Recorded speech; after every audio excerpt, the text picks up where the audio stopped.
ఒక చిన్న సేవకురాలు దాసి తోటలోని గజిబిజి గుమ్మంలో తన అందమైన పాదాలను చూసుకుంటుండగా యువరాజు ఆమెను చూసిపోయాడు. ఆమె మెల్లని సుందరమైన పాదాలను చూసి యువరాజు ముగ్ధుడయ్యాడు. తనను చూస్తున్న యువరాజుని గమనించి ఆ సేవకురాలు భయంతో లేచి నమస్కరించింది. యువరాజు ఇంకా తన పాదాల వైపే చూస్తున్నాడని గమనించి ఆమె సిగ్గుతో దుస్తులు లాగి కప్పుకుంది. సేవకురాలు లోపే సంతోషించింది. యువరాజుకు కూడా నా పాదాలు అందంగా ఉన్నాయని నచ్చాయా? ఆమె తన అందాన్ని మరింత హైలైట్ చేయడానికి చెక్కిన గంటలు కూడా కట్టుకుంది. రాణి కూడా వాటిని చూసి మెచ్చుకుంది. సేవకురాలికి ఒక ఆశ, ఒకవేళ మళ్ళీ యువరాజుని కలిసినా నా జీవితం మారిపోతుంది. ఆ సమయంలో ఒక రోజు ఆమె యువరాజు మీద నీటి కుండను కాస్త పడవేసింది. యువరాజు కోపంతో తిరిగేసరికి మళ్ళీ ఆమె పాదాలను చూశాడు. ఓహో, నువ్వా? నిన్ను నేను బాగా శిక్షించాలి. ఆ రాత్రి ఆ సేవకురాలిని యువరాజు సైనిక గృహానికి తీసుకువెళ్లారు. ఆమె సరళమైన ప్రసన్నమైన స్వభావం యువరాజుకు చాలా నచ్చింది. అతని అంతఃపురంలోని ఇతర స్త్రీలు ఎప్పుడు కలహాలతో ఉంటారు, కానీ ఇలా ముద్దుగా ఉండే అమ్మాయిని అతను ఇంతకు ముందు చూడలేదు.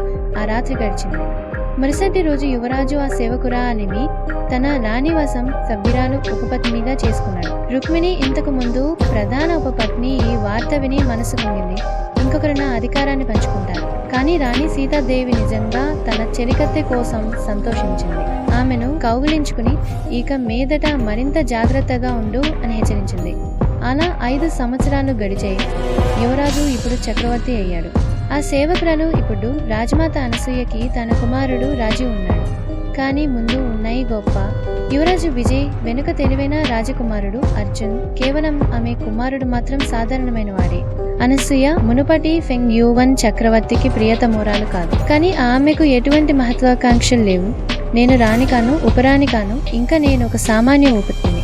నా కుమారుడు రాజీవ్ ఎప్పుడు యువరాజు కాలేడు. తర్వాత రాజదర్బారులో వన్యమృగ ప్రదర్శన జరిగింది. రుక్మిణి ఎలుగుబంటిని ప్రేరేపించి దాన్ని హింసక్తుడిని చేయాలని ప్రయత్నించింది. కానీ ఆశ్చర్యకరంగా మదన ఎలుగుబంటిని పట్టించుకోలేదు. బదులుగా ఆమె పులిని చూస్తూ ఆనందించింది. ఎలుగుబంటి మాత్రం హఠాత్తుగా రౌద్రంగా మారింది. ప్రేక్షకులు భయంతో చెల్లా చెదురయ్యారు.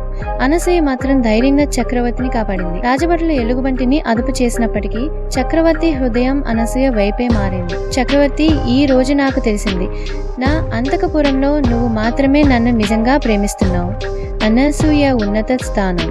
ఈ సంఘటన తరువాత అనసూయ చక్రవర్తి అత్యంత ప్రియురాలు అయింది. ఆమె మహారాణి సహచరి. సోలేరియల్ పదవికి ఎదిగింది. రాణి తర్వాతే అత్యున్నత స్థానంలో నిలిచింది. ఆమె జీవితం ఉచ్చ స్థాయికి చేరుకుంది.